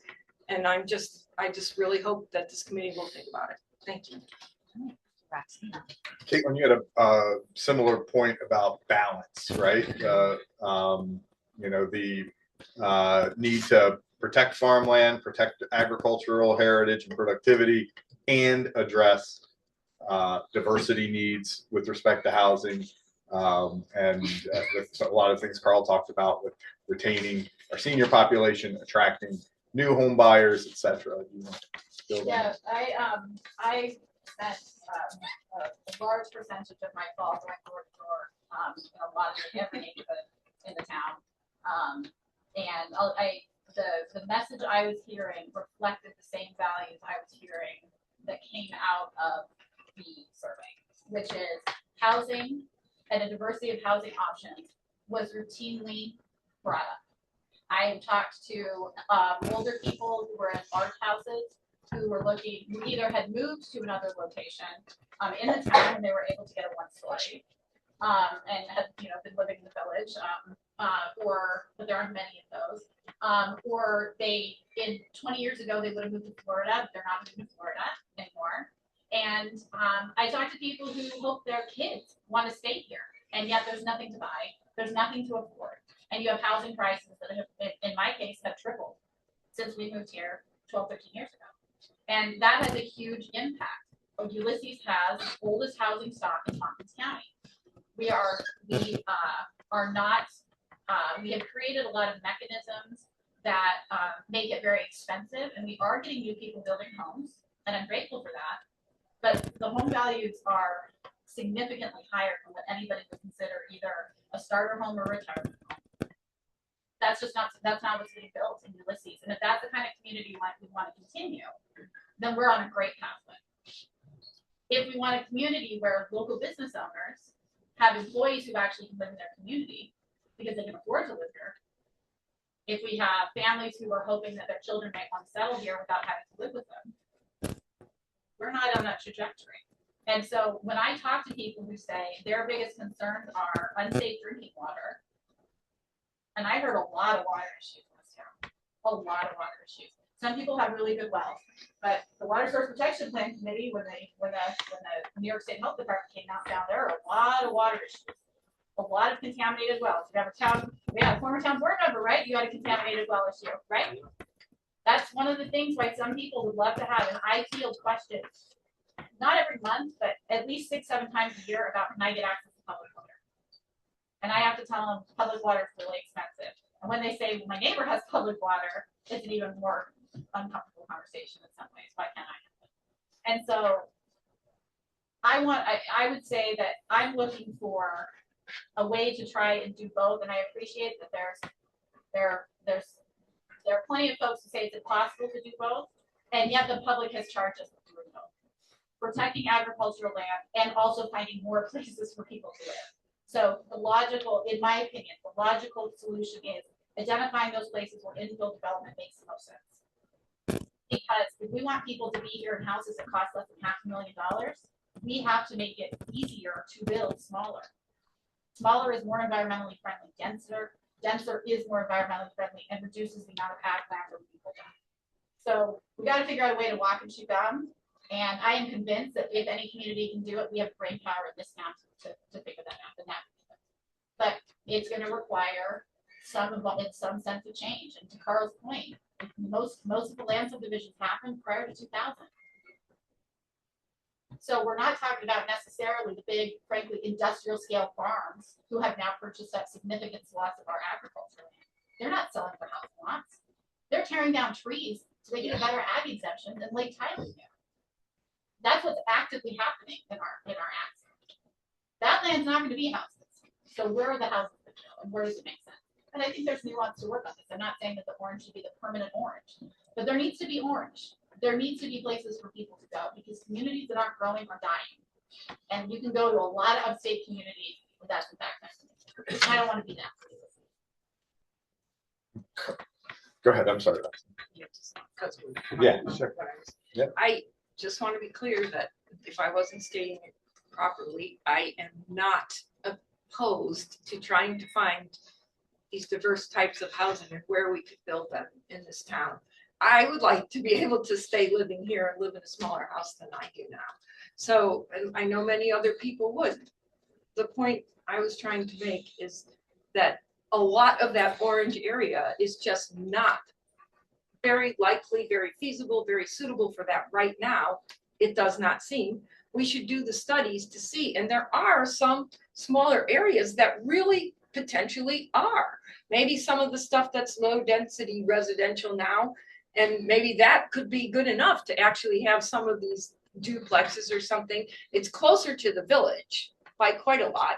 There, some of the other orange, some of the orange that's along 96, which we were very strongly in the last comp plan, which has been heavily criticized, but there was a lot of work done on it. Not the county really opposed us trying to line all that up with dense housing. They were really into nodal development. We got a review from them. We had to really think about changing it or have a supermajority town board override it. So that's part of the reason it's not the same way it is now. They might think differently, and maybe it's a better idea now, and we clearly need this. And there's bus access there, and there's water. There's a lot of good arguments there. I'm saying we need all that, and we need to be creative about it. We need to figure out where it could really happen in this town feasibly. Who's going to come and develop and build these things? Who's going to be able to afford it? I think it's just very expensive to build houses right now. I have a friend who has land in Hector who is building a really small house, not even a basement, on a slab, not fancy materials, and it's costing almost $500,000. It is just expensive, so that it is a difficulty. So maybe we can find that stuff, but we really have to look for it. We have to look for funding to help us. We have to work within the structure that's going to be out there to help us get that. I think we need to do that study first, and I really think a lot of that orange that is out in that area where there's still very large parcels of land with a house on it, right, maybe or not, and farming should not at this point be in the orange, and we should focus on the areas that are closer to public transportation where people might want to live and walk and make duplexes, not out So Roxanne, in the far. So I'm not opposed at all, and I know we need the housing. I'm not saying we should take it all out and we should all live here in our own mansions at all. so if you could draw kind of a boundary on this end where the orange stops, where would you draw that boundary? Where, I guess, yeah, all there, like we're right about where it's connecting with the lime green there. Up here? Yeah. I mean, out that way, you don't even see Tegana Creek there. And in fact, a fair amount of that is in the Tompkins County, the north side part of it. That swath comes down Rabbit Run, goes around Tegana Creek, is in the Tompkins County natural, special natural areas focus area for Tegana Creek. You don't see the creek on that map, but it's all through there. And so there's also potential challenges with the topography of that land and the layout of that land to build these kind of things. And so maybe eventually we get there, but we can change the map. You know, I mean, we have a plan, which I want to talk about at another time about how we change the comp plan, but we can change it. The town can change it as we know that we need it, but we don't need it now. So would you propose that this change colors? Yeah, I definitely would. And I would propose that the blue that's in Waterberg perhaps change color or at least change description, because the whole vertical horizontal component thing there just doesn't make any sense at all for that area. Let's start with the orange. I know, but if we're changing the color. Yeah, no, I understand. It's not going to make sense. About changing the colors. Yeah, it's really not going to make, that blue is really not going to make sense if that orange is gone. And it already doesn't. You heard the people. Since we're discussing it, can you turn it our way so we can see it? It's weird. So. The folks around Brett have come to the town for questions on the public water.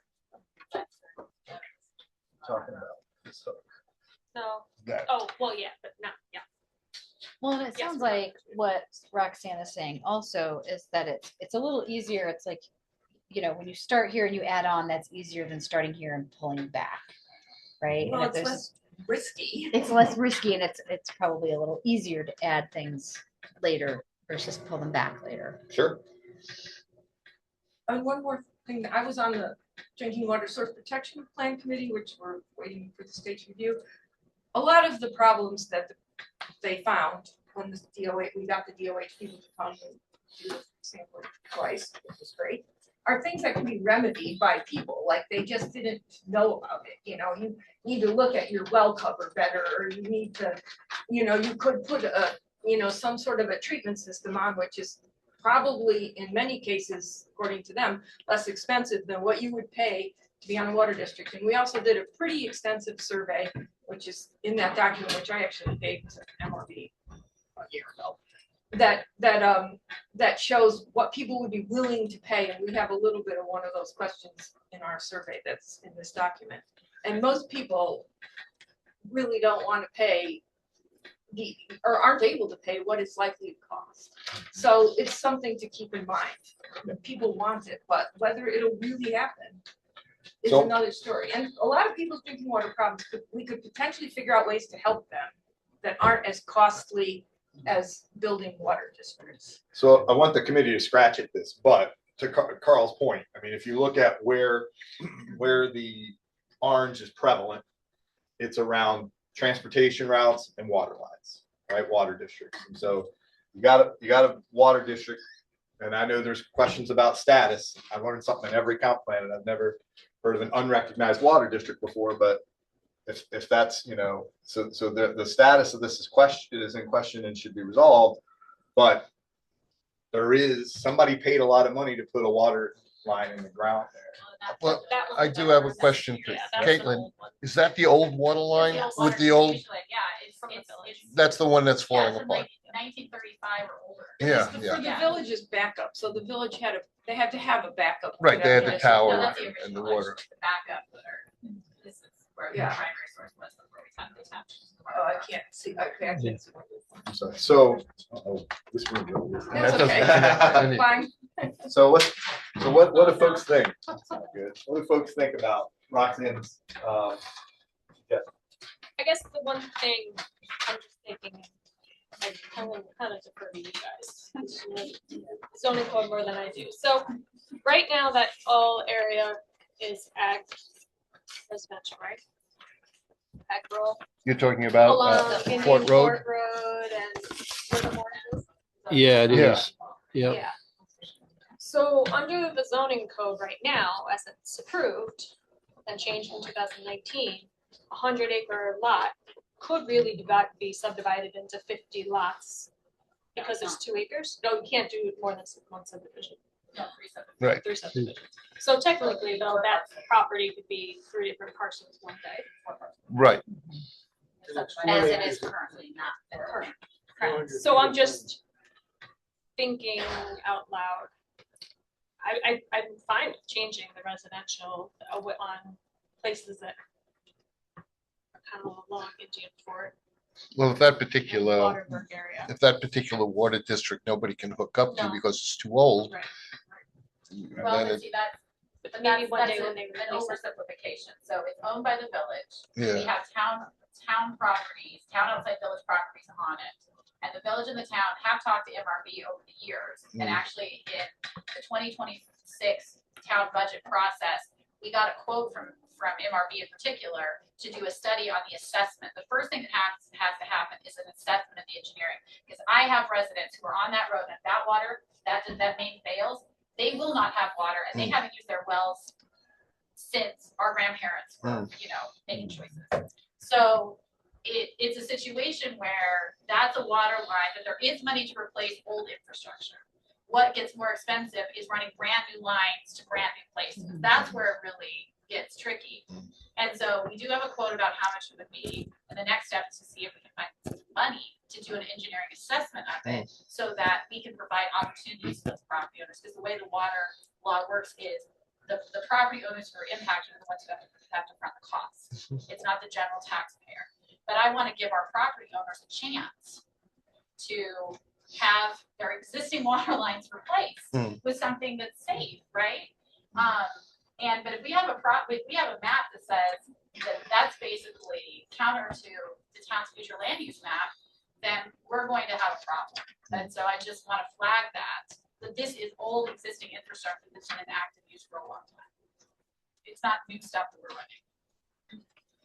So, yeah, so that backbone there, that water backbone is a thing, right? It's something, and that's how the orange ended up there, and it's something. to think And it's about. not, it's gonna have to be solved because at the end of that is the CARS facility that was paid for by New York State and is currently putting on a 30+ room extension. So someone's gonna front the money at some point to run that line. I'm hoping it's New York State and the residents. And so, down and there to your will point, benefit. then, that this is the justification for these orange areas for development, but it also sounds like some of the issue with the orange area is the number of units per acre. I don't know. Which we are changing. So that's Right, I don't know strict, where yeah, We have that, that's removed strict. that. yeah. So that was one thing also that we had changed last meeting. We're removing any of the density Right. recommendations for the different zoning districts pending a housing impact study. So it's still- those it's things still have been 2 kind of acres, resolved, 'cause we 400 heard that a feet. lot. There's still from folks zoning in the room. requirements, and this Yeah. again does not go into, so these are not zoning restrictions, so you're still limited by what you can do in your zoning district. But yeah, there's no. Where does that water come from? That water currently comes around the village of Trumansburg. No, I mean, where are the wells for it? The wells for the village of Trumansburg are coming out of the former camp barn and Deanna Lake. Oh, so they're coming from the lake? Yeah, they are. They're lake Oh, water. And the village has more water than they know what to do with. yeah, yeah, from the lake, yes. Roxanne, you had a comment, sorry. I just want to give us a time check at 7 p.m. I don't know, it's, I just really disagree, I'm sorry, that because that water line has to be fixed, we have to find money. You're gonna have to get the state to approve it going through an ag district right now. Yes, it's there, maybe we'll get the money. I don't think we should leave this medium, we're still calling it medium density residential, so then we have to adjust, and we don't know what the language is gonna be, since we took out the 8 acres, what you're talking about, and other people have looked up what medium density residential generally is considered to be, and you talk about walkability and all these other things and everything, it's very dense, and so I think that's the cart before the horse. And my concern is that if you put something there and you decide to do a zoning that's following the map, this is the intention. The map is the intention of what the zoning is going to change to be. Yes, it's not going to be it tomorrow, but we're stating that that's the intention. And so when you change the zoning, it changes in your whole area unless you decide to change the map first. And you can end up with not what you want at all out there, a lot of density that's not planned, not what we want, because we don't know that we can put the rest of that stuff there. So I feel like we should do the studies first. We should have the most dense residential for this town concentrated in areas that make the most sense. Yes, there's a road there, but there's not a bus service there that's going into Ithaca or anything. There's a road, sure. So thank you for that. Yeah, if we could hear from. other If we commentary. backed it down a level to the lime green that's above it up there on Curry Road, would that still support what you're looking at? I don't know what that's called. I can't see that. Low density. Low density residential. Residential, would that still support what you need to try and justify the water replacement?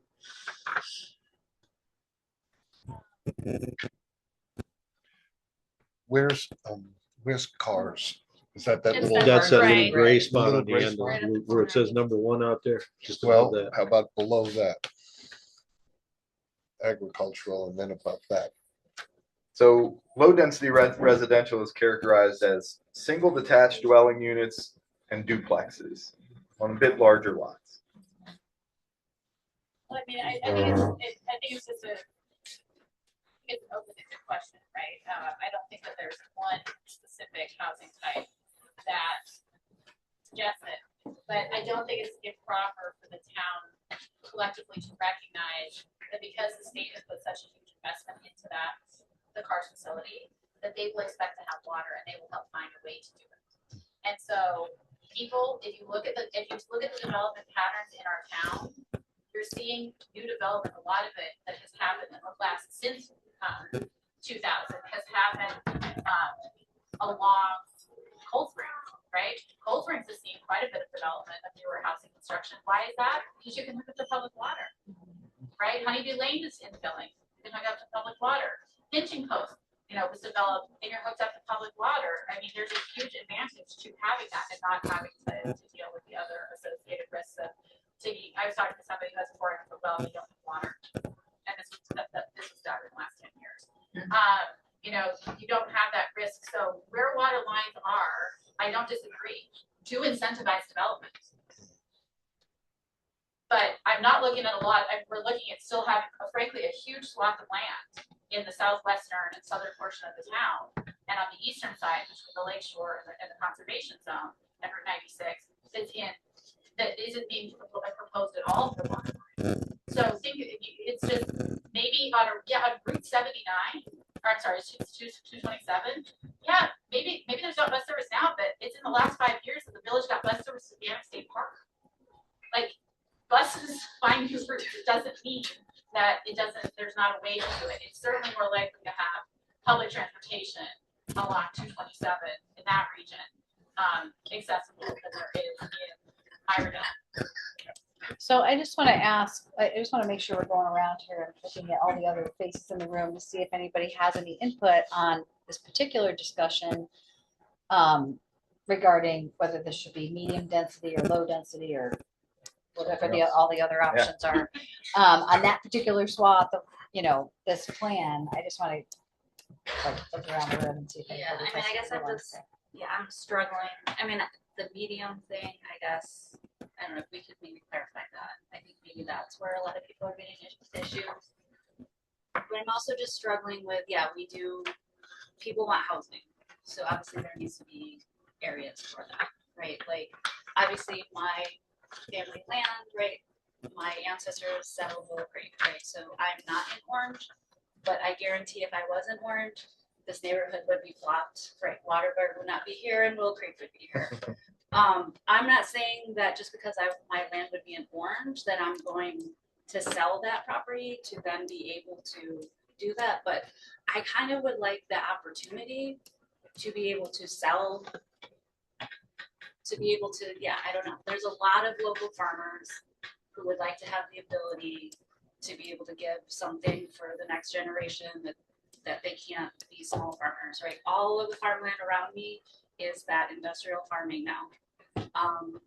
So Agard Road, it was like the Bands and Agards.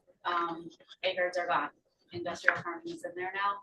And then that leaves me trying to support a local farmer, right? And then it's like the next generation. So I get it. I understand. I hear that. Like, I don't want my family's land developed, but just looking at it from a reasonable position, it looks like that would be the reasonable area, right, with where the water lines are.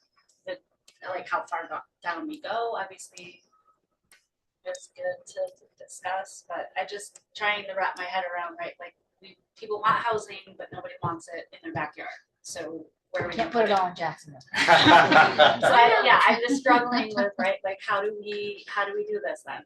And so Like nothing, like we go back to the 2009 and it's just all green. Like, I don't know, right? To your question, the distinction. Yeah, let's go, thank you. I think it raises the point about how you have to be very cautious about restricting private property use. If we didn't have the existing zoning in place that now is being considered for being loosened, we wouldn't have the concern. If we had allowed the market forces and the preference of the property owners to take place, the question is maybe we'd have the same thing and we wouldn't now be in a position where zoning that was created in the past has actually now created a problem.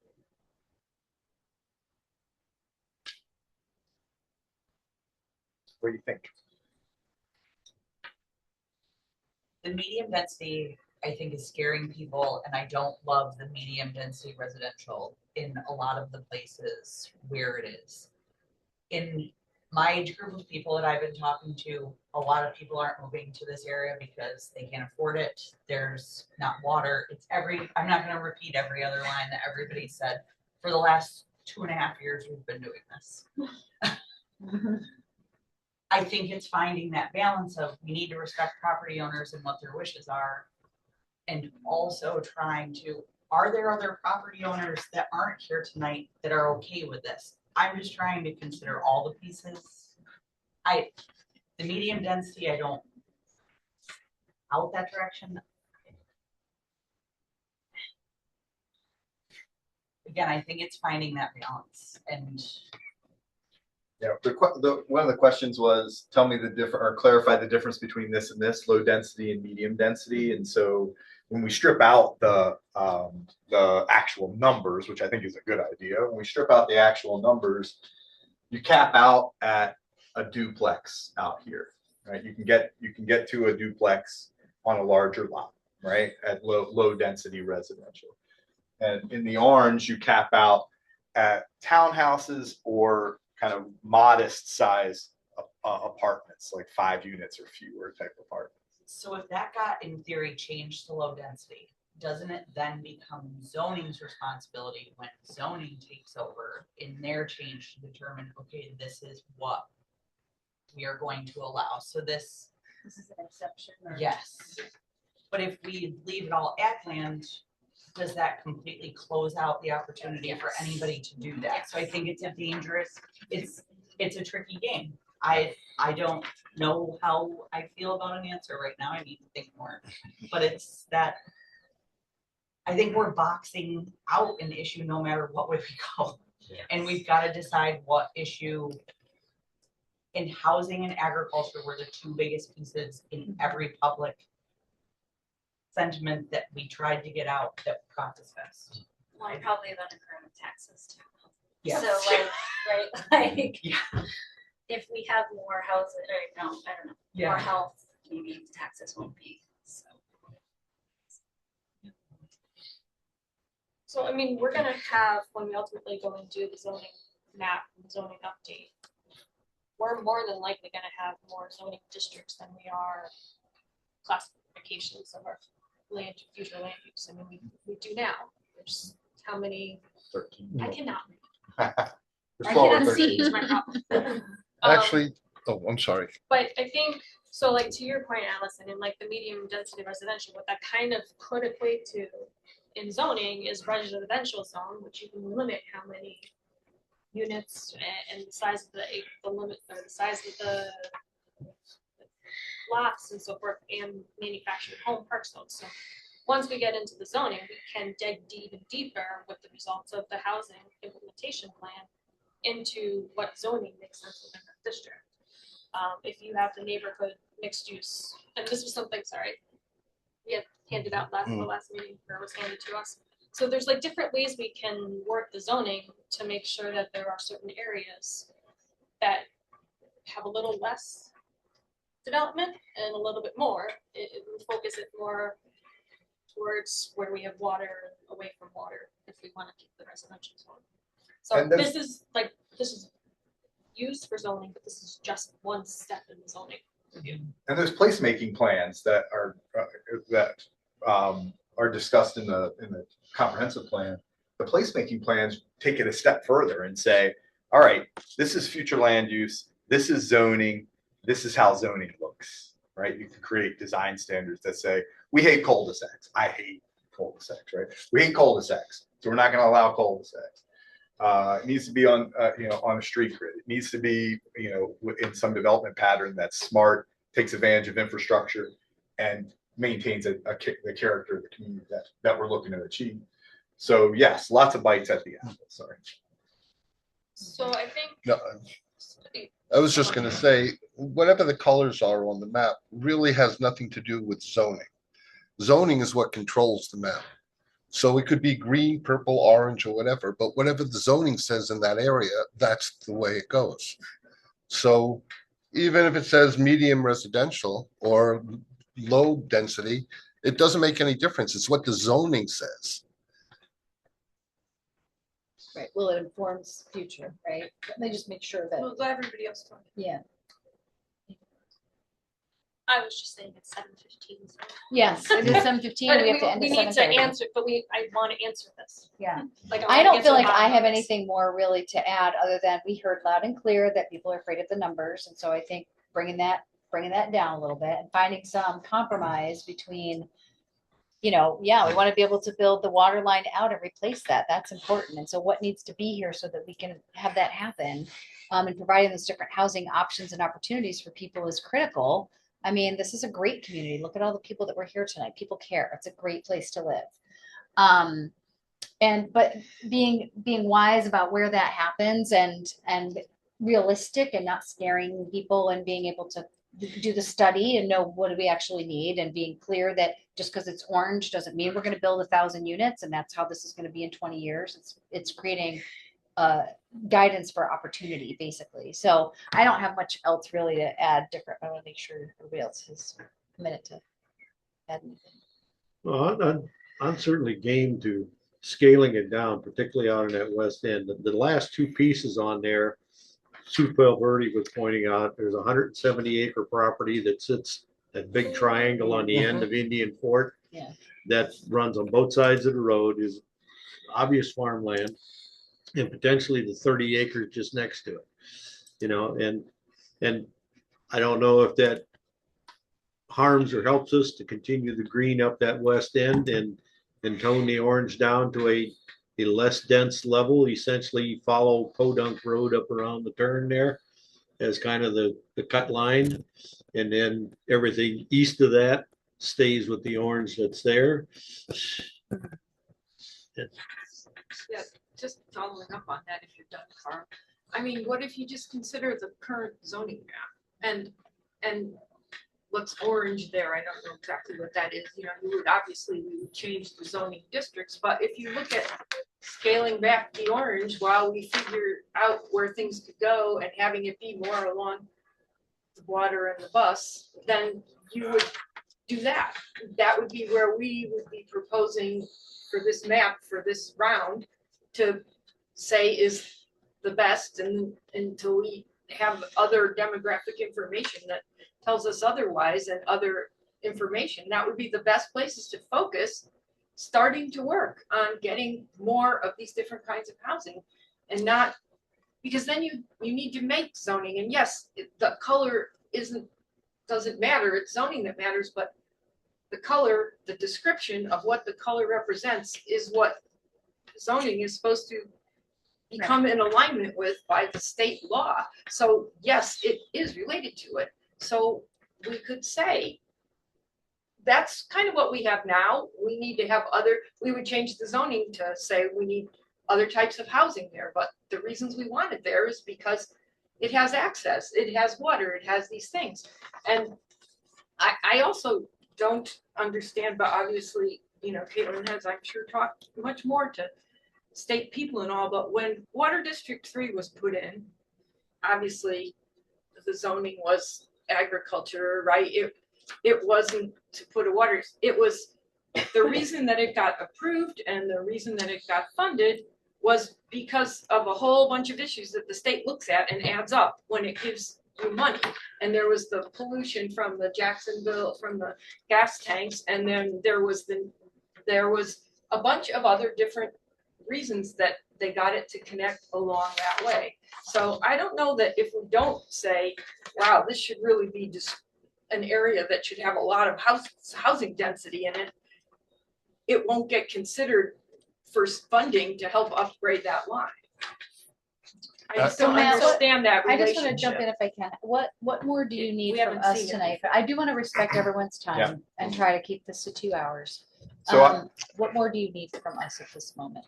So, you know, what I need you all to do is come back in 2 weeks with, and some of you did this, said, I'm good with the map the way it is. I'm good from an orange perspective. I'm good with the map the way it is. Or I propose to change the map in this way, right? So we've discussed the policy ramifications. We've discussed why people are thinking the way they're thinking. But you really need to come back next time and be able to say, this area here or this area here doesn't make sense to me. It needs to turn a different color.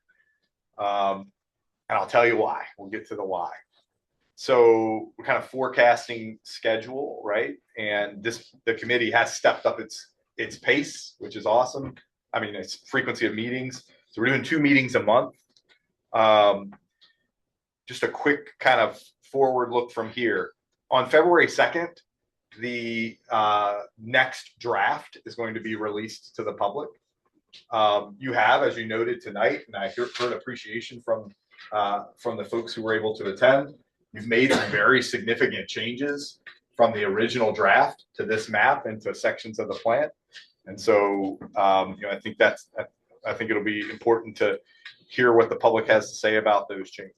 So that's February 2nd. February 11th, you've got your next work session. February 25th is the following work session.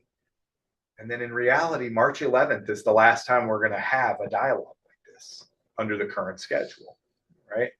So over the next 3 meetings, we have to address the concerns of the committee or talk about adjusting the schedule, right? And so last meeting, I was bragging on you. You made 5 crucial decisions at the last meeting, which resulted in some major shifts in policy, which were awesome. This meeting, we didn't make any. We didn't make any decisions, but you had a great, robust discussion about a policy matter. Next week, we have to solve the policy matter, right? Or 2 weeks from now, we have to solve the policy matter. So March 12th, we will be giving Highland Planning, who's helping with the document production, what we're calling the next draft's final comments, right? So you're going to get a February 2nd draft. We're going to amend that draft. All those comments have to be to Highland Planning by March 12th. On the 18th, March 18th, this committee is going to, and I'm going to email you all these dates, so you don't have to remember them all. On March 18th, this committee is going to get a copy of that draft, and the public's going to get a copy of that draft, the next draft, next evolution. And then 1 week from that day is the meeting you're scheduled to discuss referral to the town board on March 25th. Goes fast, right? We're sitting here in November saying, well, we just need 5 or 6 months and we can wrap this up. Right? We got 5 and we're running out of time. So next meeting, we want to button this map up if at all possible. And the biggest issue on the table right now is that medium density residential. We need to button it up. And then it would be great to be able to move into the other areas of the plan where you all have questions and ideas or suggested amendments. It's appropriate that we spend this much time on this. This is the backbone of the plan. And so I'm appreciative of the deep discussion, but that's where we are. So that's your homework. Bring your suggested future land use map amendments to this meeting as concrete proposals and be prepared to offer them would be my request for our next meeting. Can we get this mailed to or emailed? This to map? us? Yes, sir. Jessica, did you catch that? Can you email the committee the map? I mean, I guess before that happened, that homework, right? I mean, I feel like we're gonna come to the same kind of sticking points, right? Are we as a committee gonna have very specific tasks? Like, are we calling it medium density? Like, what are we deciding, right? Like, because we could come with nine different maps, right?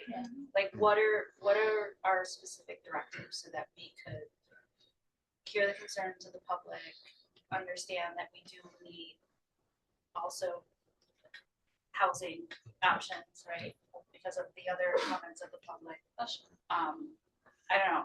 I'm seeing That's a good ourselves. point. I'm just seeing ourselves having the same discussion. Right, doing next- this again. next So what meeting. specific, like, is it possible for us to have specifically, like, Yeah, what are we? the questions you want us to answer, have answers to? Could I ask a question? I want to ask Caitlin a question. From Podunk down, if that was low density instead You're of talking medium about density. Waterberg and Indian Fort Road? Yes. Yeah, or down. Would that make any difference for grants for the water line? I don't know. I mean, I think what's realistically gonna happen is that, because the state has invested so money in the CARS facility, they're going to have to find a way to fund replacing it. for the Even if it's residents. zero density, probably. Even if it's zero density, but at the same token, there are many properties who are already permissive users. Mm. And if you have a brand new water line, and I'm saying we're engage the water lines. No, yeah, yeah. So, do I think it impacts I think allowing density of some kind will help, and I think it realistically, the farther you get away, from my opinion, the farther you get away from the village, the less likely it is that someone is going to do dense development. I think, like to Nancy's point, right, there's land in Jacksonville that could be built. And property owners are choosing not to build there, right? So property owners, if you're around industrial scale farming, they're not going to sell no matter what you turn it to. Oh, yeah, Make it I know. residential, Yeah, right? of course. So from a grant standpoint, I think it's, I wouldn't go so far as to say it has to be density. I would never say that. I think that recognizing there are houses there, recognizing if a new water line was put in place, is a logical place for people to connect and finding some ability. Well, that's the problem, is that one little section. So that's why I'm wondering if it was made into low density, would everybody be happy with that? I mean, I think that part of the town, to my opinion, that part of the town feels different than as you get closer, like it's Podunk, South Street Extension, Cold Springs, and Waterberg on closer to like Curry Road over that area. Those houses are already getting pretty dense, and they have been there for a while. That's not that far from the village. You're real close, and there is water infrastructure in that neighborhood. Yeah. So that to me is different than farther down in Podunk, where there's a lot more expansion of space and less housing. So I think that's a very logical conclusion to come to. Okay, because that would Yeah. solve a big problem. Sure, I can get behind that. I like what Carl's proposing. I also like what Carl proposes. So to the question, I mean, Yeah. what would be great, now we've already shown in the prior meeting, for example, there was a question about industrial and somebody said, do we really need a whole character area dedicated to industrial? It's not an industrial town. So we were able to modify and eliminate a character area. But don't forget, there was a person who had a question. Yeah, I actually have the answer, but he's left. Oh, okay. So I'll figure out a way to get the answer to him. So when- For the record, for the public record, in case he's watching Moody later, the property that he was requesting and asking about is in red, so it's still, it would be proposed within the commercial mixed use area, which would still allow the industrial type. Yeah, that he that has little right now. square down there, Yep. yeah. So there's not proposed changes to the use. So that wasn't changed at all. No. Right, we basically took the industrial use and folded it into commercial mixed use. That's what happened there. So for the purposes of thinking about the various housing character areas, right? So low density residential caps out again at a duplex. Medium density residential considers some townhomes and some smaller scale multifamily up to say 5 units or less. Neighborhood mixed use is where it starts to get a little more dense, right? That's where we're starting to see a mix of uses and folks. And when we say dense, we just mean closer together. People developing in close to one another. And commercial mixed use is where it gets very dense. So if you know, at the end of the day, if you're thinking about, if you're wrestling with, well, what is medium density residential? We can refine that as we get tighter. You just want to ask yourself, how is this going to fan out? How is this going to, it should fan in, right? How's it going to fan in?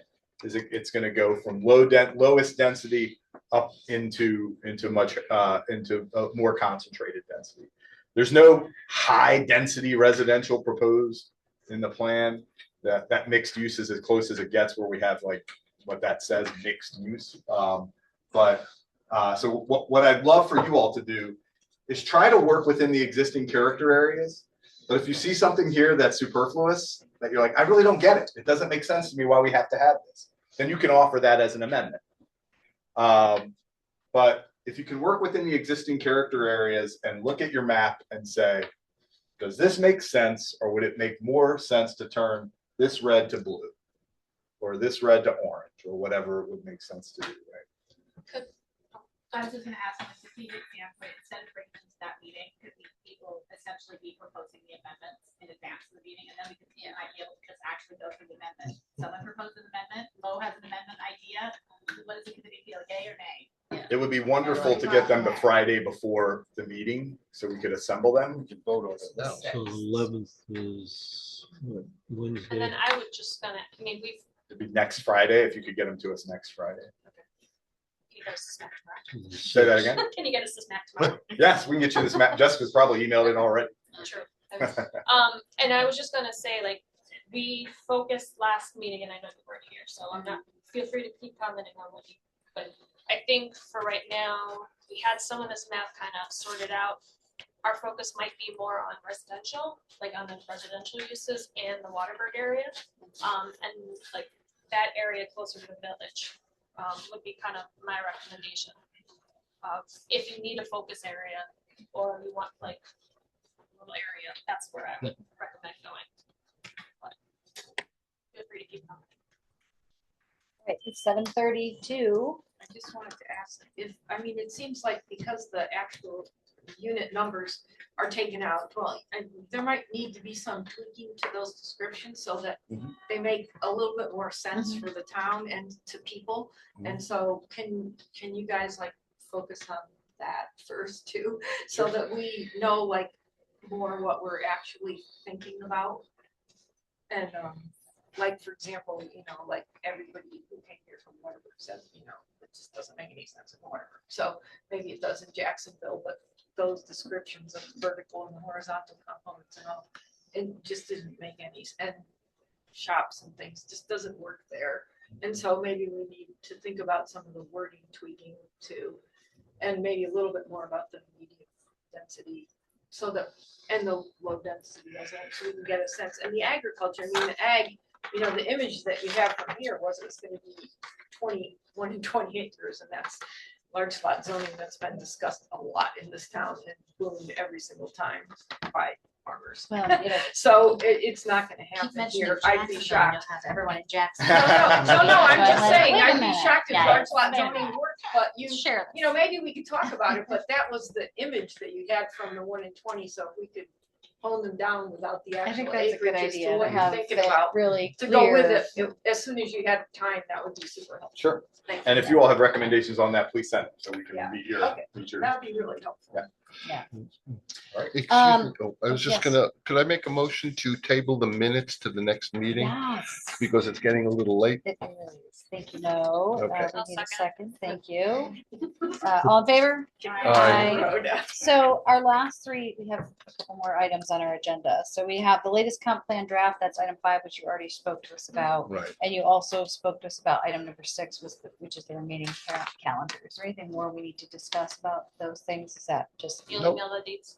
Yes, I'll send you all that list of dates, and then you'll be the first to see the draft. But we're quickly going to post it to the project website just so Niels can and the town team can get that out. Okay. And then item 7 is approval of the last minute. So. Well, I tabled that. Oh, I'm sorry. I'm awake. It's a long day. I'm back. So, okay, then we're gonna. Next motion, Motion to adjourn. you got it. Oh, is I'll Rich still second there? it. Thank you. All right, all in favor? Aye. Aye.